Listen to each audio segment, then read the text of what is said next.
aqui nessa questão. Há algo impossível para Deus?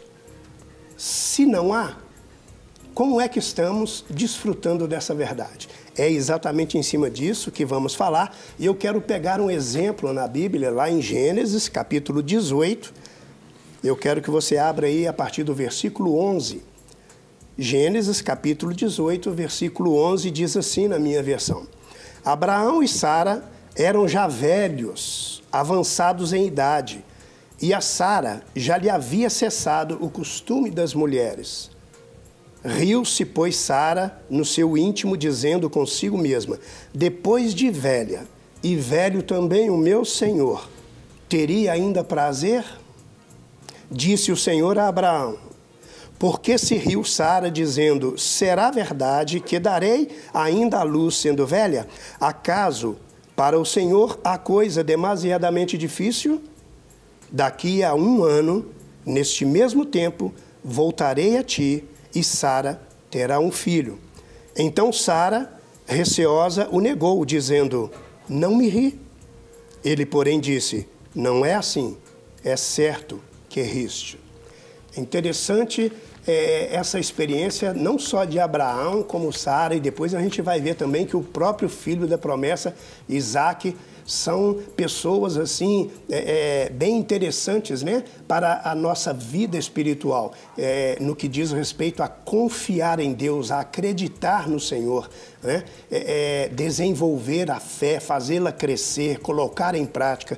Aqui a gente vê que esse homem Abraão, como o pai da fé, e certamente não é à toa, porque ele certamente ali tomou essa posição, Deus o elevou, né, como pai da fé, exatamente porque ele não só acreditava, não era só crer, ele simplesmente acreditava e obedecia, que é algo que a gente vai estar falando aqui nessa manhã. Há uma grande diferença. E começa com Abraão, e a gente sabe que Abraão foi chamado por Deus, retirado da sua terra, da sua parentela, e ele vai para uma terra que ele desconhecia, mas ele sabia que Deus havia dito, vá e eu serei contigo. Ali a gente já vê ele crendo e obedecendo o nosso Senhor. E uma das promessas que Deus faz a esse homem é exatamente essa, né? De que ele teria um filho que seria o filho da promessa. O tema aqui, né, é exatamente, será que Deus não tinha condições de cumprir essa promessa que estava fazendo? Ele chama Abraão e diz para ele, olha, Sara vai engravidar, ela vai ter um filho, né? É um filho seu. Ela vai te dar um filho, e esse filho será da promessa daqui a 1 ano. Mas é interessante que Deus já havia dito para eles, Abraão tinha 75 anos e Sara 65, quando Deus fala pela primeira vez. Agora, quando ele já está lá à beira dos 100 anos, é que o anjo volta para falar, hein, pastora? Ele aguarda esse tempo todo, crendo e aguardando, né? Exatamente. A gente vê aqui, pastor, que ela sorriu naquele momento, mas no decorrer do texto a gente vai ver que ela permite ali a serva ficar com seu marido, né? Ou seja, como que a minha idade já é avançada na ótica humana, então eu sei que Deus fez a promessa, eu vou dar uma ajuda do meu jeito. E muitas vezes nós temos as promessas, nós olhamos para as promessas, elas estão meio estranhas quando respondidas, porque nós interferimos, mas nós não interferimos com a verdadeira fé, nós interferimos justamente por falta de fé 100%, é um pouco da fé. Deus falou, Deus vai cumprir. De que forma que Ele vai cumprir? Nós não permitimos, a princípio, que ela seja do modo que nós consideramos milagre, aí a gente vai e interfere.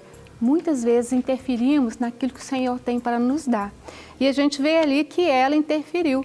Ela não entendeu que seria através dela mesma, independente da idade, né? Era algo que eles estavam vivendo de novo ali naquele momento.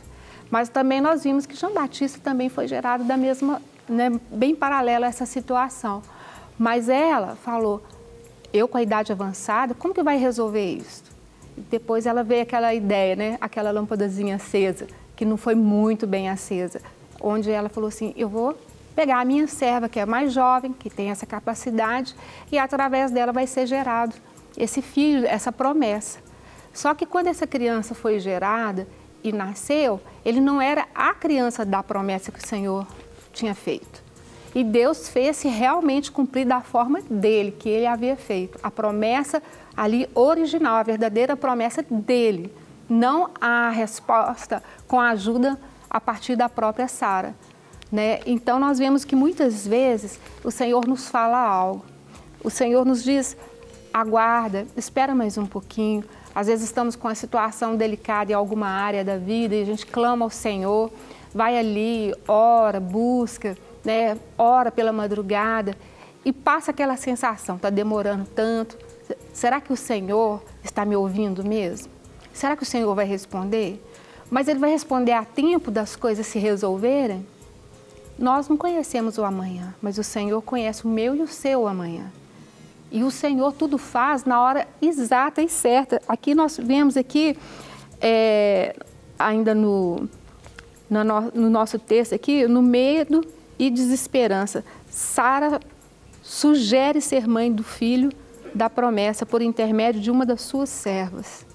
Então ela entendeu ali que não seria de uma forma extraordinária, milagrosa, divina, mas seria de uma forma natural, humana, do jeito que ela percebeu. Minha serva é jovem, então isso vai acontecer. Ela interferiu. E ali houve grandes situações lá no futuro por causa da interferência dela. Mas quando o Senhor tem algo para fazer na sua vida, na minha vida, nas nossas vidas, isto vai acontecer. A promessa dele é verdadeira e ele é fiel. E ele é muito misericordioso, que a gente vai ver aqui no decorrer da nossa discussão, da nossa conversa. Há momentos que o Senhor poderia ter se irado com ela, mas ele só a repreende para voltar ali o seu entendimento. Deus é Deus e Ele é Senhor. E nós, quando falamos, eu confio em Deus verdadeiramente, é uma coisa nós falarmos, vivermos ali um momento de palavras, mas na verdadeira prática, até chegar à sua resposta, como que você fica? Tenta dar uma ajuda ao Senhor, começa a ficar desorientado, depois parte para a área de murmuração ou blasfemar e começa a achar que Deus não é aquele que ouve a todos, mas ouve a alguns, tem filhos prediletos. A nossa fé, ela tem que existir para agradar a Deus. Né? Um homem sem fé não agrada a Deus. E aí vai entrando outras situações sobre a fé, né, pastor? É verdade. O Senhor, na verdade, está sempre fazendo promessas, né, a todos nós. A própria palavra, as Escrituras, é uma mina de promessas. Deus está sempre prometendo. Agora, Ele é poderoso ou não para cumprir todas essas promessas? É claro que sim, a gente sabe. Mas a questão estamos tomando posse? Estamos realmente confiando, esperando, né, crendo que ela há de se cumprir em nossas vidas? Eu vejo que o poder de Deus em relação à nossa fé é o que vai confirmar ou não todas essas coisas. É pela fé que nós vamos tomando posse. E, verdadeiramente, a fé ela só é aumentada em nossas vidas na proporção em que nos tornamos íntimos de Deus. E como é que fazemos isso? Na nossa, o nosso tempo de qualidade com Ele, com leitura da palavra, com a oração, intimidade, comunhão com os irmãos, enfim, estarmos sempre ali ao lado do nosso Senhor, caminhando realmente com Ele. Quanto mais íntimo eu for do Senhor, mais eu confiarei. E a confiança vai me levar exatamente à obediência, que é o que vai fazer total diferença no nosso meio. Então, eu tenho que entender que o poder de Deus para se cumprir na minha vida está diretamente ligado, vinculado à minha fé. Agora, a fé não é tão somente eu crer, É muito mais do que isso. É crer e confiar. E é ali que vai fazer toda a diferença. Procure desenvolver a sua fé. Tem gente que está aí, né, pastora, falando, eu creio, Deus é poderoso, Deus do impossível. Mas na hora da prática, assusta e corre, né? Põe o pé atrás, né? Como você mesmo disse, existem aqueles que tentam dar uma mãozinha e aí entra numa fria, não é verdade? Exatamente. Não quer ficar um segundo por fora da nossa programação? Agora você pode nos acompanhar através das plataformas digitais. Queridos amigos e amigas, preciosos irmãos e irmãs, não perca tempo. Acesse, curta e siga-nos. Fique por dentro de tudo o que acontece aqui. Rede Super, inspirando você.